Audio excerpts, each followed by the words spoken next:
Лицензия алайық. Бір жылдық ағаң болам. Біз бір партия мүшеміз ғой. Сен билік басындасың ғой. Ақпарат керек болып тұрғаны?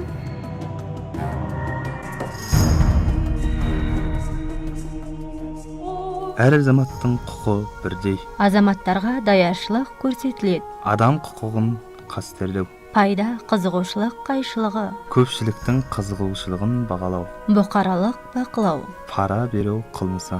Парақорлық. Мемлекеттік қызметкердің моральдық тәртібі. Әділеттілік ережелері. Ақпарат ашық әрі айқын болады. Өсер елдің бастығы өз қателігін әшкерелейді. Өшер елдің бастығы өз қылмысын жасырады. Моңғол халық мақал-мәтелінен. Демократия тәртібі, әділеттілік, бостандық, тең құқық, ұлттық ынтымақты нығайту, заңды қастерлеу, мемлекеттік іс қызметтің негізгі ұстанымы. Моңғолия мемлекетінің негізгі заңы, бірінші бап, екінші тармағы. Globe International орталығы. Біріккен ұлттар ұйымының демократия қоры.